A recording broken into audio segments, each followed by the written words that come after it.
Sadness comes in many forms. Bad feelings on earth are like a lot of different things. They stretch far and wide like a rainbow and have many colors, just like a rainbow. How is it that something beautiful can remind me of something not nice?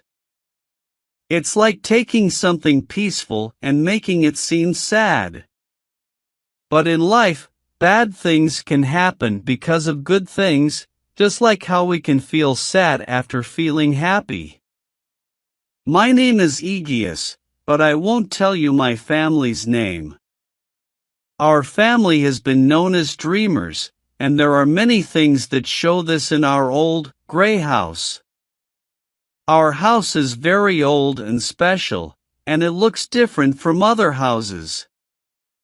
The walls have pictures painted on them, and the bedrooms have special cloth on the walls.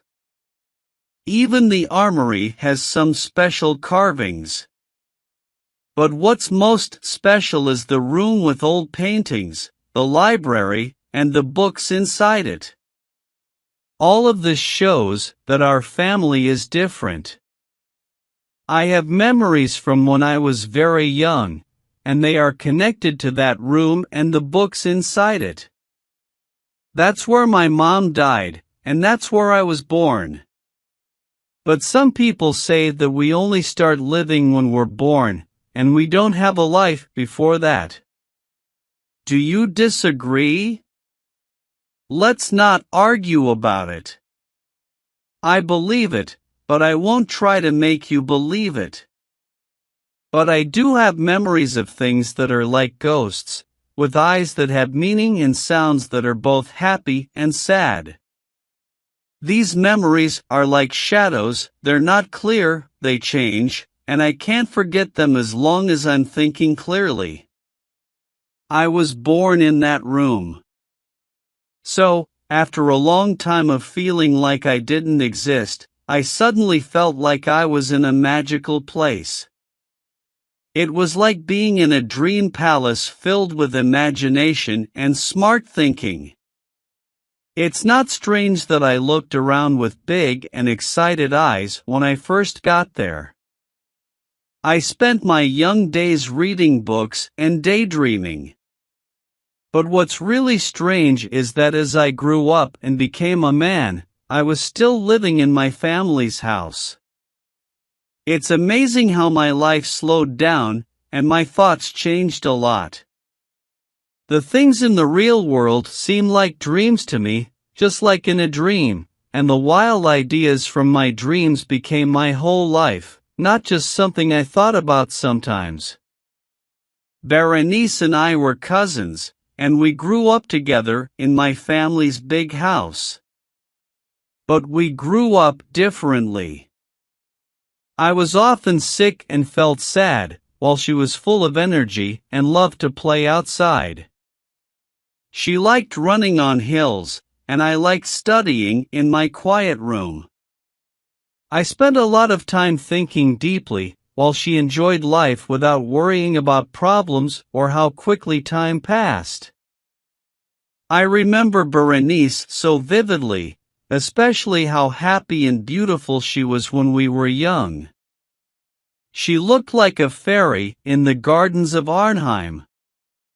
But then, things changed, and it became a scary and mysterious story that I shouldn't talk about. A terrible sickness came upon her, and I watched as she transformed, not just in her body but in her thoughts and personality too. She wasn't the same Berenice anymore. She had many health problems because of that sickness, and one of the worst was epilepsy, which sometimes made her seem like she had passed away. But she would suddenly wake up from it.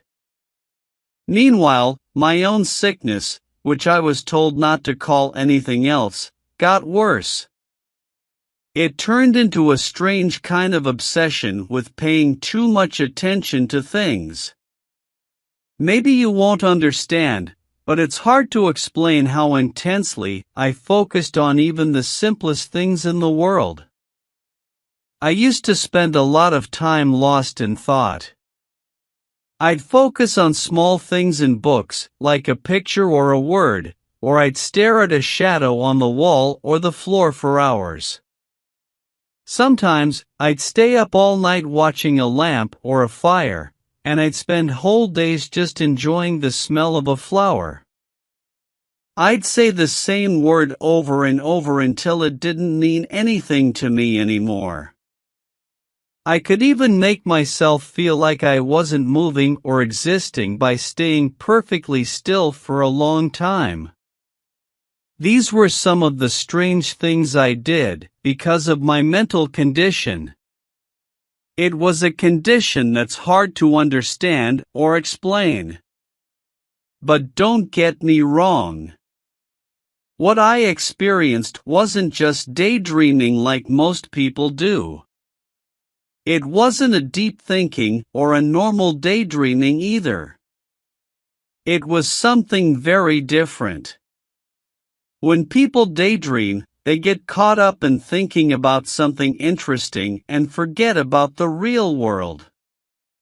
In my case, I got obsessed with unimportant things and couldn't stop thinking about them.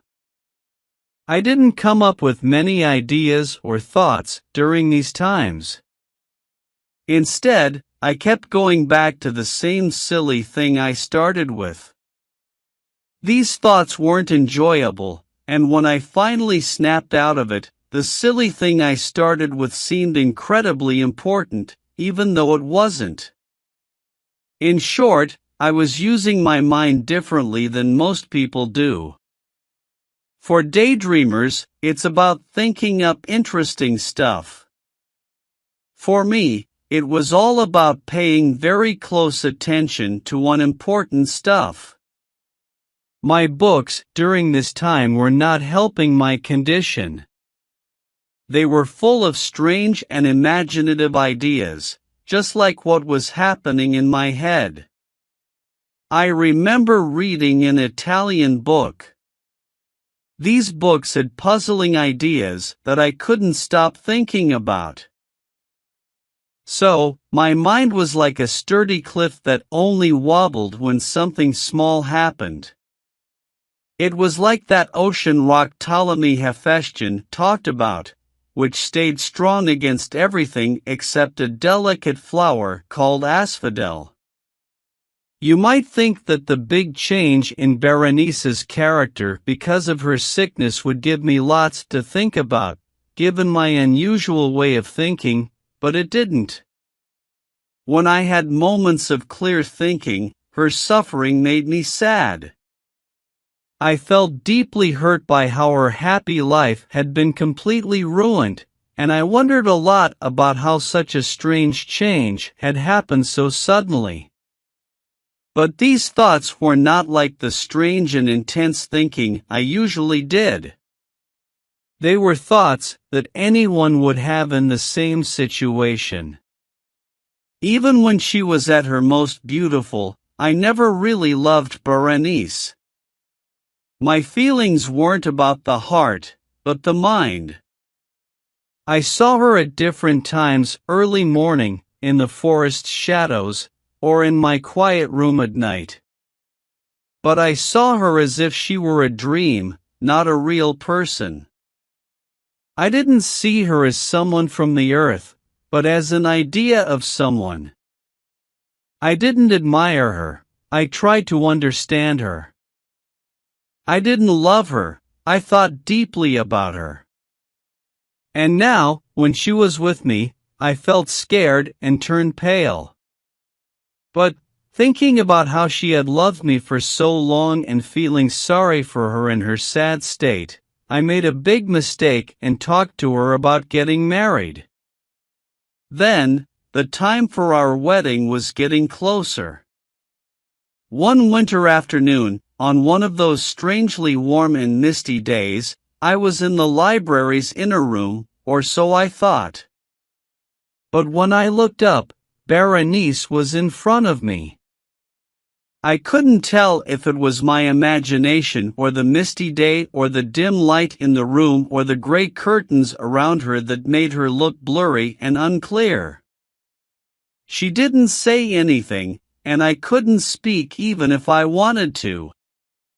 I felt a freezing cold all over me, and I was filled with unbearable curiosity. I sat back in my chair, unable to move or breathe, just staring at her. Sadly, she looked terribly thin, and there was nothing left of her old self.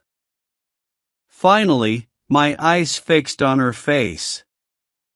Her forehead was high and very pale, looking peaceful. Her once black hair was partly covering it, now vividly yellow and strangely out of place, given her sad face. Her eyes were empty, without any shine, and they seemed to have no pupils. I instinctively looked away from her glassy stare to focus on her thin, shrunken lips. They opened into a smile, and in that eerie smile, I saw her teeth. I wish I had never seen them, or that I had died after seeing them. Suddenly, a door closing interrupted my thoughts, and when I looked up, Berenice had left the room. But the image of her teeth wouldn't leave my mind.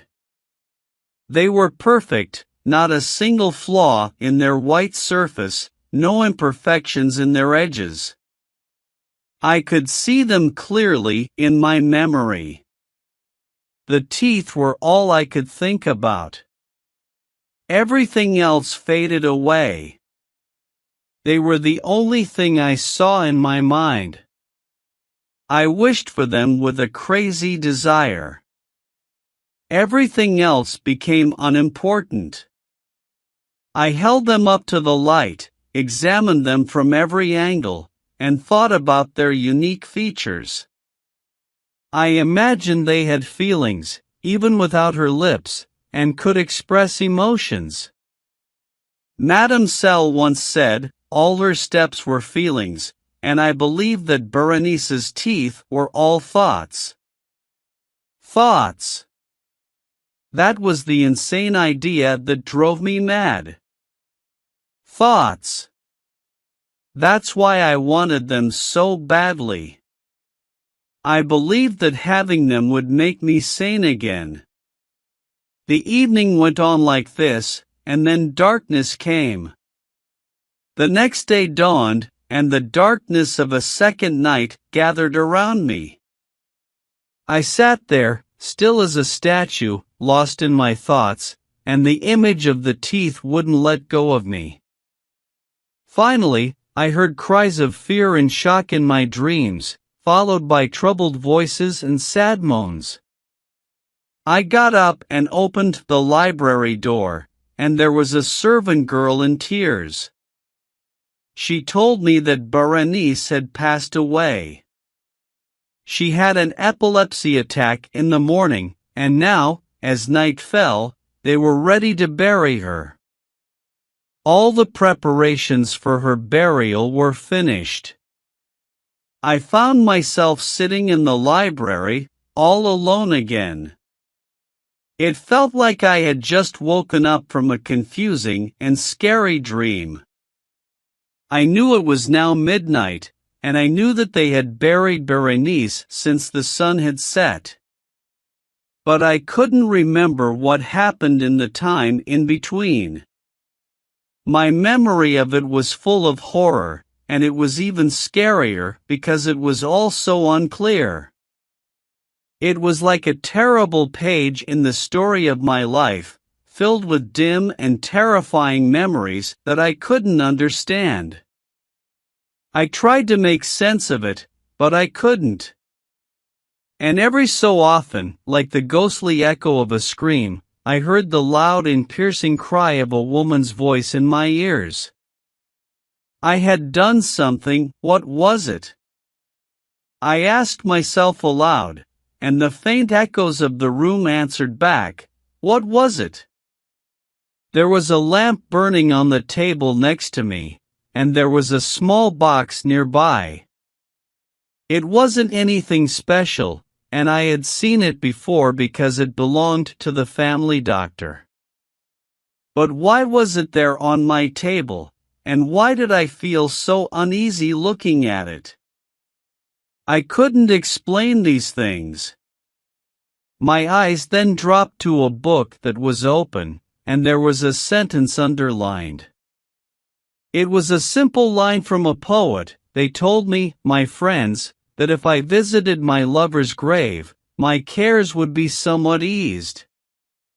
But as I read those words, my hair stood on end, and I felt a cold shiver down my spine. Then, there was a soft tap on the library door, and a servant came in, looking as pale as a ghost. He spoke in a shaky and quiet voice, and I could only make out some broken sentences. He talked about a loud scream that had broken the silence of the night and how everyone in the house had gathered, searching for the source of the sound. Then he whispered to me about a violated grave, a body that was wrapped up but still alive, breathing and beating. He pointed to some clothes that were dirty and covered in blood. I couldn't speak, and he showed me his hand, which had marks from human nails. He also pointed to something on the wall. I stared at it for a while. It was a shovel. I couldn't hold back a scream, and I jumped to the table and grabbed a box that was there. But I couldn't open it, and in my trembling, it slipped from my hands, fell, and broke into pieces. From the broken box, I heard a rattling sound, and 32 small, white teeth scattered on the floor.